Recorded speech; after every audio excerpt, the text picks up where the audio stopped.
Hello, welcome. My name is Ayaka and I am a consultant with LSAT Unplugged. Thank you for joining us today. I'm super excited. We have Loretto Coloma Jr. from the University of Hawaii at Manoa, William S. Richardson School of Law, and he is the acting director of admissions there. Thank you for joining us today. I'm super excited to do this interview. And first, let me hand the mic over to you so you can do a little bit of an intro for yourself, and then we'll get into the questions. Thank you for having me, and good morning and good afternoon for you folks on the different time zone. That is kind of one of the things about being in Hawaii, is making sure we can connect with folks when the time is good for them. And so it's wonderful to have this opportunity to join you folks to talk about the William S. Richardson School of Law, Hawaii's only law school, and one that we hope serves the state and the Pacific. Perfect. Wow. And clearly you have the picture of the school behind you as your background. Beautiful skies, beautiful campus, obviously. I just wanted to get right into the questions. A lot of students, when they are starting to look at law schools, they think about, the prestige and all that. There's always that list of top schools to go to. But then beyond that, there's a lot of other considerations that, go into choosing a law school. And one thing I would like to ask you is, what kind of student is a right fit for, someone who wants to go to the William S. Richardson School of Law? You can tackle this from a couple different perspectives. One being, you want to go to law school in the area you'd hopefully like to practice in the future. And so for many folks who want to practice in Hawaii in the future, it is a good bet to go to Hawaii's law school, in particular for the networking opportunities and the strengths that we have in terms of, certificate programs. It definitely lines up with the type of work that one might do in Hawaii in the future. So including Native Hawaiian law, environmental law, international law, and Pacific Asian law. And so to that extent, one can figure out maybe Hawaii's law school is for me, and that's the great fit. The other would be, we have we're a small law school. And so students who thrive in that environment and who bring that diversity to the classroom, I think those students would be a great fit in terms of the collaboration that we bring all together. That's kind of one of the anecdotal things about the students in our community, is that they all help one another. There's competition there in terms of a rigorous learning environment, but also there is that collaboration to get everyone to the finish line. And I think students who can fit into that, have the interest in our strength areas and will help their fellow student, I think they would be that right fit, and they would definitely thrive in this environment. Wow. Okay. And in terms of applicant makeup, is it a lot of local students who are applying, or are there a majority of students applying? Are they from the mainland? What's that makeup look like? At the end of the day, when we break down the numbers, most of our applicants are out of state. Mm-hmm. And particularly, we just also have a small application pool from Hawaii itself. So, mm-hmm. There are probably a few hundred students from Hawaii applying to any law school at any time. And then our applications are, nearly 800 in this last year. And so at the end of the day, most folks applying are not from the University of Hawaii or from Hawaii in general. But also when it comes down to kind of picking and choosing the school at the end of the day, most folks from Hawaii are the ones attending Hawaii's law school. Mm-hmm. And, for various factors from financing to, it's really far away from home for folks. And so factoring that in and their own support networks, I think that at the end of the day comes down to about 80% of students having been from Hawaii or are from Hawaii or have strong ties to the state. And the other 20 or so percent being folks from the mainland as well as internationally. Great. That's great to know. Kind of delving into like the application process. When you look at an applicant, in their application. What is your process of looking at that? Like, are you looking at the scores first, the GPA first, the essays first? What are you looking at? So it's no secret, and it's on our website on how the admissions committee kind of breaks down and looks at each application. So I'm going to do my best to quote that almost the same, because it's not a particular secret in that when we have a rolling admissions process. So as applications come in, they're reviewed, and then the admissions committee will look at them in different thirds. And so that first third being the test score, whether it's the LSAT or the GRE, and we accept both with no particular preference. That next third would be the academic record. And other than focusing just on the GPA itself, the admissions committee will do their best to give the student the benefit of looking at any positive trends, or did they have a better last few semesters, and can they give them the benefit of being a strong student entering law school than maybe they were starting off in college. And particular for folks who might have been a bit of time since they've been in school, they'll consider the professional accolades and things like that. And then that last third would be kind of the everything else. They'll look at the resume, they'll look at the personal statement, they'll consider the letters of recommendation, any addenda that are provided to give context to any other parts of the application. And those are, and including, your ties to the state. In particular, being the only law school in the state of Hawaii and in the Pacific, we do have this responsibility to kind of look out for those folks. And so while there is a preference for folks from Hawaii, it does not exclude anyone from applying. And as like we mentioned earlier, most of our applicants are out of state. And at the end of the day, most of our applicants admitted will also be out of state. But at the end of the day, for many different factors, we still have a makeup that are mostly folks from Hawaii. Great. So I do kind of want to go into the application process a little bit in the thirds that you were talking about. So the first third, the testing scores. We are LSAT Unplugged here, so we're very focused on the LSAT. Yes. A lot of students have the question of, how does admissions look at multiple scores? 2, 3 plus scores. What kind of impression do you have of a student with that? Sure. So when you have multiple scores, the admissions committee will look at your highest score when considering your decision. They'll also see all of your other scores. Ideally, you'd want to take it once and be done, and it's cheaper in that process, right? But if you have multiple scores, and if there have been significant differences in the scores, particularly if there might be a drop in the latest one might provide an addendum to give context to that. And I think that's kind of one of the strengths of our admissions committee, is that they'll take in all the information they can to really make a broader decision, rather than relying solely on that one numerical indicator. So you get the benefit of the highest score, and also a chance to explain if there are any discrepancies that need to be explained. Great. And then going into that academic record, you get students who have done very well in school and maybe have gotten a B- in one class, and they're like, do I need to write an addendum for one class? What is your thoughts on that? That could be a kind of on a case by case for each student to consider, depending on the class.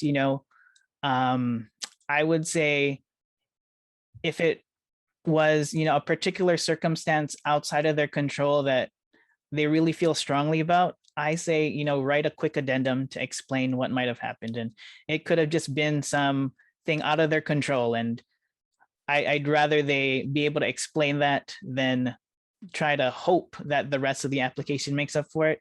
I think at the end of the day, we don't have, interviews with the students. And the idea of trying to mitigate any questions that the admissions committee has is really something to think about. And so if they need to, and they feel strongly about it, I suggest they write an addendum. But at the end of the day, if they have strong grades overall, it may or may not be necessary to do so. Got it. And in the last year, we got this question a lot. Students who, we've all been through COVID, and it's been a tough time for everybody. And, school going virtual, students might have turned their grades from letter grades to pass fail, or they've dropped a couple classes in the middle of the semester.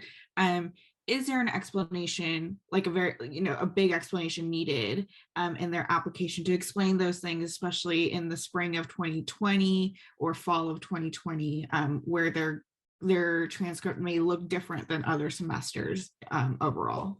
I don't think there is a particular need to do so, unless it may have impacted them in a particular way. I say our admissions committee is really good about thinking of, what might have been happening, and they'll see the trends, I think, eventually, with most applicants having different grade styles in that spring in particular. And so keeping that in mind, it probably isn't necessary to really need an addendum, but if there are other things going on that they need to address, then the addendum is a great place to talk about it. If they're still wondering, do I need to write about it, we can always talk with them in our admissions office. We're glad to just kind of feel out the situation to help them kind of put their best foot forward with the admissions committee. Got it. I mean, that's wonderful that students can come to admissions to really talk about that. And then you mentioned this a little bit. Students who have been out of school for a couple years to many years, how does the school kind of see those students? Are they good for your school, not good? What's the view there? So what they bring to the classroom, other than strong academic work, would be also their professional work ethic. Having done well in their careers before attending law school, they bring that discipline and that focus, but also the expertise they have in their fields. That brings in a level of diversity that would be really difficult to maybe have received in undergrad if you're going straight through undergrad to law school. And so we do appreciate having those students to really give a realistic viewpoint of things. When a professor is talking about case law and things like that, and this is how it works in the out in the world, and they can really speak up and say, actually, that, with a little caveat, that is not exactly how it works, but they really add to the discussion there. And I think that is really helpful just for the other students as a learning opportunity. And so we see them as positive. And I think in that in-between time, as long as they've been productive and they get the references they need, I think it's all a win-win situation for them to, in some cases, finally return to law school and get the law degree they've always wanted to. Great. That's great news. And when those people who have been out of school for a bit, they write their resume, they're usually in the kind of practice of writing a resume when they're looking for a job. Can you tell us what you would look for in a resume that's going to a law school? What kind of things should people hit on? Are there particular accolades that should be in there? Anything like that? We have no specific guideline on the resume, but I think in the sense that you want to use this piece along with all of your other pieces to make sure that you give enough information about yourself to be evaluated by the admissions committee, given no other information otherwise comes in. The resume really has its place to fill in those kind of gaps. And so while you might have your supervisor write a particular letter about how you are as an employee and all of those things, it's really a chance for you, almost kind of like a personal statement, to really advocate for yourself and what you've done in your particular role at each of those places, but also just to see that you've been productive doing things over the years. And if there are gaps in the resume, then because some things don't necessarily fit in the resume but take up our time, right? Yeah. Then the addendum again really comes into place to really help fill in those gaps. But sure. Nothing in particular other than making sure that they advocate for themselves, to be sure that the admissions committee knows their other successes outside of all of the other things they're probably already doing, Sure. whether it's in the community, but also in their workplace. Great. And you touched on it a little bit, the personal statement. And I know there's a couple essays out there that you can write for in your application, but the personal statement being the biggest. How important is it to, take time and write a good one that is representative of yourself? That's a really, really important piece of the application. I would say it's one of the pieces that really helps you tell your story. And at the end of the day, everyone has a unique story to tell. And this is your chance to really focus in on, why you and why law school. And so, we have a new-ish section that we split out where they can tell us, why do you want to attend Richardson? And so that hopefully gives them a bit more room to write in the personal statement to actually keep on target of, why themselves, why law school, and not necessarily have to tie in about writing to Richardson in that piece. And so we do have a short personal statement of 500 words, and really sticking to that amount of space is sort of an art. It's a small amount of space, but students can do it successfully and really bring their story out. And I think that's kind of one of the big pieces in that last 1/3, as we were talking about, that really helps students communicate with the admissions committee about, why they should be admitted. Great. Yeah, clearly an important piece. And it's great that you kind of pulled out that why William S. Richardson School of Law, because sometimes people try to mesh it in and it gets too big. So I think that's great and gives students a little bit more room. This is great information. One last thing about the admissions process. Has anything changed due to the pandemic? Last year was kind of, everything was in flux, but as we are kind of, well, not really, but trying to taper out of the pandemic, what has changed about the admissions process?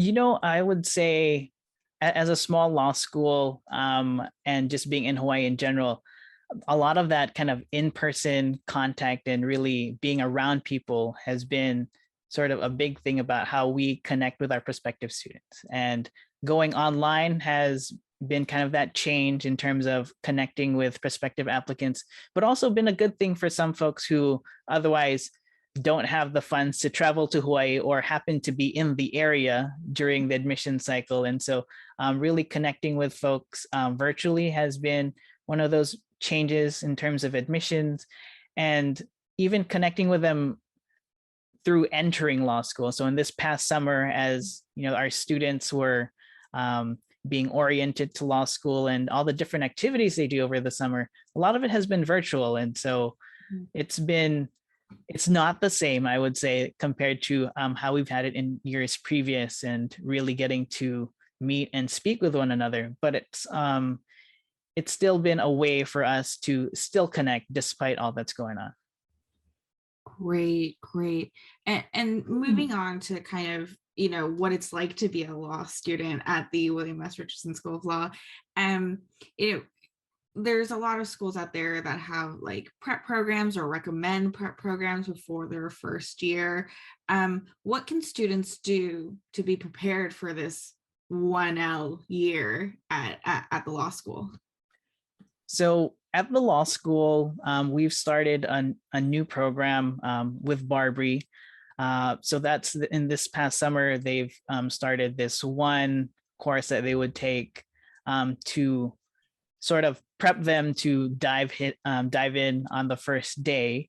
And I know there are a few other opportunities down the line that the administration is working to have over the summer, but also during the summer, we want to have the students connect with their fellow students, the upperclassmen, to really get to know a bit more about the campus and about the teaching styles of their professors, kind of what to expect.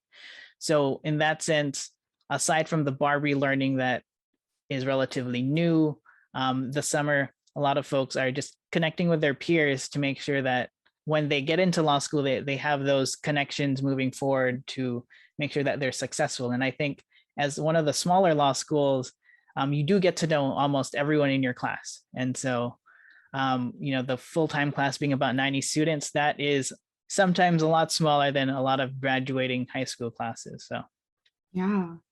And, being prepared and feeling a little bit more prepared, that probably builds up the confidence of the student a little bit more. And what can a student expect in their first year at the School of Law? So at Richardson, I think the expectation for their first year would be their schedules are, Monday through Thursday. So they'll have Fridays to either catch up or if their makeup days needed. At the end of the day, sometimes those days are needed.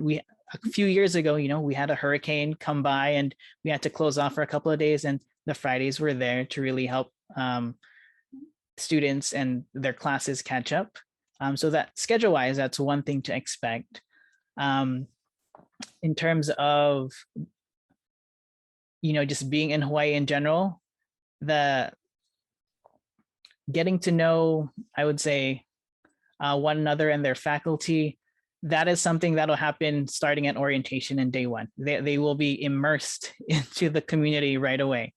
And so they'll meet everyone from their fellow classmates all the way up to the Chief Justice. And that's just, with the Wednesday of orientation by that day. And so really getting them immersed into the legal community, I think that is one of the things that they can expect coming into Richardson.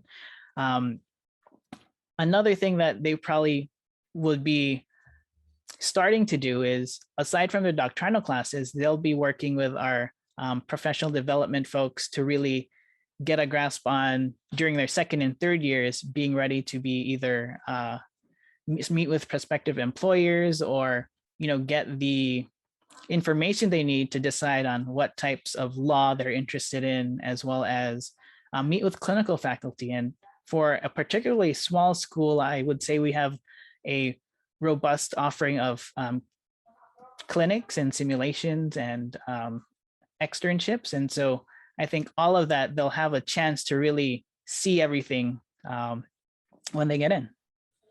And for students who are like super interested in one particular clinic or one particular externship, how do they go about doing that? Is that something that starts on their, during their first year, or is it something that they do in between their first year and second year? Like, where does that timeline hit? So I would say sometime in their first year, it'll happen. They can target a particular clinic if they'd like and get to know the professor.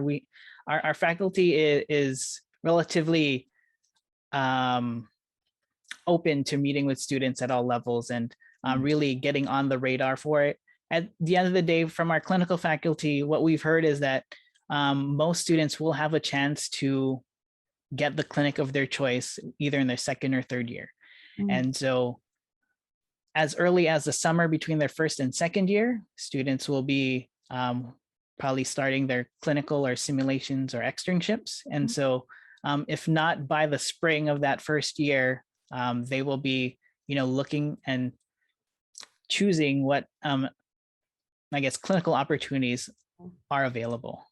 Great. And I know you mentioned simulations. I've heard clinics and externships from other schools as well, but could you kind of give an explanation around what a simulation is at the school? Sure. So aside from clinics and working more directly with clients in person, simulations are in many ways with a practicing lawyer who comes in and they'll do role playing in that particular setting. And so being the only law school again in the state, we do have many alumni as well as practicing lawyers in downtown, which is really close by, who will come in and help provide their expertise to the students. And so rather than from just from the book standpoint, you have someone who is in that position, who is doing it on a daily basis, teaching the students. And oftentimes it's, right after their workday in that evening session where they can provide that expertise. So simulation in that role-playing sense. Great. That's amazing. And I love that, you're kind of, the school is also has a thriving network of students who graduated out of the school. And are students able to take advantage of that network while they're in law school as well? Yes. And so once they are graduated or while they're in law school, I know we have an Alumni Association where students join in, but also newly graduated alumni, they're really eager to really connect with students. And so even during the pandemic, we've had one of our alumni, they've come back and did these fireside chats with students. So they introduce themselves as early as to our admitted students, who have not even entered law school, to say, hey, if you want to come and chat about things, here's a Zoom link, come and chat. And so as far as those students all the way through current students, there is a revival of this network to really be more robust and really build those connections even deeper. Wow, that's amazing. And that's amazing that, that's thriving so well. You mentioned a couple points ago about, some interesting areas of study that might not be available at other schools. Could you delve a little bit deeper into, I know you said Native Hawaiian law and also environmental law, kind of go deeper into that? Absolutely. So those are our strength areas, and we have dedicated faculty for each of those programs, and for which we also have certificates. And so the Native Hawaiian Law program is the only one of its kind in the country. And in many ways, students who are interested in Indigenous law as well really find the parallels that they can take into kind of their future endeavors with them. And so we'll have students interested in Indigenous law as well as Native Hawaiian law taking those courses in particular. Environmental law, we're fortunate to have a ranked environmental law program, and our faculty have been involved from local goings on with the environment all the way through, the IUCN. And so we've had faculty kind of working with folks across the world as they're experts in their own fields. And one of our professors was recently appointed by the administration to go work on things on the federal level. So that expertise that our students get in the classroom is very great, but it's also tied very closely with our Native Hawaiian law classes. And they're a bit overlap in terms of the values of Native Hawaiian values and valuing the environment. So those are kind of our strength areas that are almost synergistic in some senses. Mm-hmm. And we also have international law and Pacific Asian law. For the most part, it is Asia focused just because of where we are. And so a lot of our visiting professors, as well as a lot of our international students, will come from Asia in particular. And so our LLM students, as well as our advanced JD students, all bring that to the classroom, having worked in their respective places in Asia. Mm. And so those are kind of the big pieces of where expertise lies. And we hope as over the next few years to see other types of law in particular evolve within our faculty. Right. And that's amazing. And I love that there's some unique pieces that are, part of the school's expertise. I'm wondering, and I'm ping-ponging back to the applicant a little bit, but as an applicant, is it necessary to show some interest in one of those areas of law, or is it okay for an applicant to say, I'm just interested in the law and apply to that school? It's not a requirement to have an interest in one of those particular programs. And some students and many times students will come in with a particular focus and totally change their mind just after they've kind of seen it all. And so we don't fault them in particular for not having a particular type of law in mind. And if it doesn't match ours in particular, it's great if they have that as well, just to kind of build that fit with us, but it's not necessary. And I think at the end of the day, that represents, maybe half of the folks have a particular interest, maybe in our environmental or Native Hawaiian law or international law, but the other half just want to study law in general, whether it's criminal law or other. And so it's not a requirement. It can be helpful, but at the end of the day, I say being truthful about the type of law that you'd like and what you'd like to do will also help them decide, is Richardson a place that I actually want to apply to? In particular, if their interests aligns better with another school, then that might be the school they want to go to. And it feels weird for me to say go to apply to another school, but I think at the end of the day, we want the students to find a place that they'll thrive and go to it. And if Richardson is that place, then we'll definitely welcome them. Sure, that's amazing. And as a student body and someone who wants to join that student body, what kind of attitude should a student have going into law school, and kind of being part of that community? I think something that they need to think about going to law school is that, as our pre-law advisors said in a session recently, it's kind of that big fish in a big pond mentality now. They've done really well in their undergrad, and they're a thriving scholar, and now they're amongst other scholars. And so not to feel that they're inadequate in any way because they've gotten into law school. We believe that they can do well in law school, and I think they should bring that with them, to know that they can do it and work with one another to really be successful in their law studies. Perfect. Last question for you. What is your favorite thing about the school? And it's pretty open, so.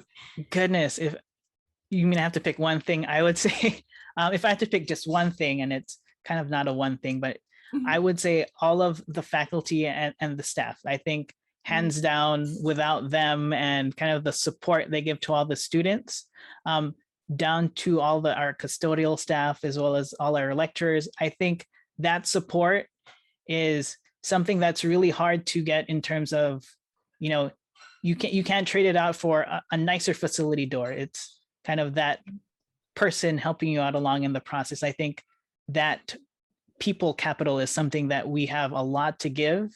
And I hope that our students feel that as well, in terms of being welcomed and having the resources they need to really find what they like to do in law and after law school. Wow, I would love to go down your list of all the favorite things you have about the school. But this has been an amazing conversation. It sounds like students, if they have any questions about the application process or admissions or about the law school, they could reach out to admissions, correct? Yes, and we have several Zoom sessions throughout the fall. I think we have 7 or 8 of them. We'll be at all of the LSAC digital forums. So we look forward to connecting with folks in the different ways they can. And virtual has been really helpful for us to reach folks that otherwise would not have ever seen themselves as far as Hawaii in person to otherwise come to a session. Perfect. Well, thank you so much for your time. It was wonderful talking and having my questions answered. So thank you so much. This has been wonderful. And thank you all for listening. And we hope that if you have any questions, please do reach out to admissions. We'll have the hopefully an email link in the description box of the YouTube video or the podcast, so you can reach out anytime. And thank you for joining us today. Thank you. Thank you so much. Thank you. Thank you. That was very quick, but we went through the questions very quick. But thank you so much. This has been wonderful. Oh, thank you for allowing us to even just do this exchange later on. I know the director of admissions is transitioning out at the same time as your other scheduled session. So thanks for still having us on. And no problem. And just so you know, this is our campus center courtyard, not necessarily the law school. And right behind me, that building is our new rec center from a few years ago. So students do have the opportunity to, it's right across the street from the law school. But if Okay. you're interested to see the law school, let me just Yeah. pop one up real quick. This would otherwise be Oh, kind of our law school main building. wow. Oh my gosh. It's very So stately. outdoor campus, Oh, it's for the most part, it doesn't rain. So I think that would probably have been the second closest thing to my favorite thing is that the weather is great almost all year round and conducive to learning almost in and outside of the classroom, I think. oh wow, that's amazing. Well, thank you so much for your time. And this has been very helpful. And I know there's students that are interested out there. So Absolutely. Thank you so much. yeah, thank you. Have a wonderful rest of your day. You too. Bye-bye. Thanks for tuning into the show. Please subscribe if you haven't done so already to be notified of new episodes as I release them. And feel free to reach out if you need anything at all as you move forward with your prep. I'm happy to help however I can. In the meantime, I wish you all the best and take care.